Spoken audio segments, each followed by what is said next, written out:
Hey everyone, thank you so much for coming back to my lecture series. It's How to Make Reading Fun and Educational for Children, part 3 of the mini series of how to help the child who hates books.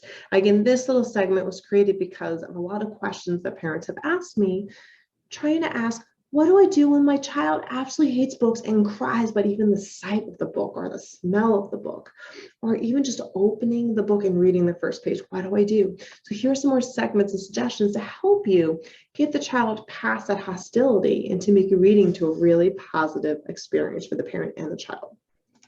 So first off, you can pick an interactive book.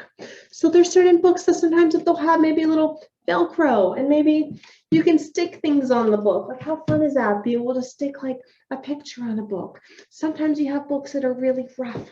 You have to scratch the book, or it's very smooth and you get to rub the smoothness of a book. I need speech therapy. How about having a book like, I'm thinking of the book Pat the Bunny. They have a little mirror that's inside the picture, and you get to look at yourself in the picture. They have a hole in it that they pretend that there's a ring, and you can put your finger through the hole, and then maybe on the other side, the parents go, ha ha, ha ha, I'm going to catch your finger on the other side, and the child's going to think it's hysterical. So find books that are interactive. Find books that like you can slide in. You can slide the page and slide the picture. So if you have a little picture within a picture, and you can slide it open and close. Books that are interactive are going to be really appealing because it almost distracts the child in a way that the child doesn't realize that they're using a book. No matter how interactive these books are, whether you're taking little items off the page with Velcro strips, or whether using something you get to touch something that's very rough, in the day, they're still books. So try to think about different books that are out there that's going to be attractive to your child, so they don't really realize that they're reading. It's all about trickery in that standpoint. Also, is have the book in the room, okay? This is all psych right here. So even if you're not interacting with the book, having books all around the playroom or in the bedroom, having a book that you just happen to leave on the table next to the child, but don't mention the book, having the book somewhere nearby, that suddenly is going to turn into a normal life. The child's going to be used to having books anywhere, everywhere, as opposed to only time I see a book is when my parents pressure me to read, and I absolutely hate reading. So if the child gets used to having all the books around, then it's not like every time they see a book, they have to open it. And who knows, maybe if you have a book kind of nearby, maybe on a shelf, on the table next to them, maybe if they don't think you're looking, they're gonna pick over there and be like, what is that? And they're gonna open the book and take a peek inside. So you're providing opportunities for them to get used to having books in their surroundings. Think about the child's interests. You know what? If a child likes to read about cars, if a child likes to read about kayaking, I love kayaking, hot air balloons, things that fly. Maybe a child has an interest in motorcycles. Who doesn't like a motorcycle every once in a while?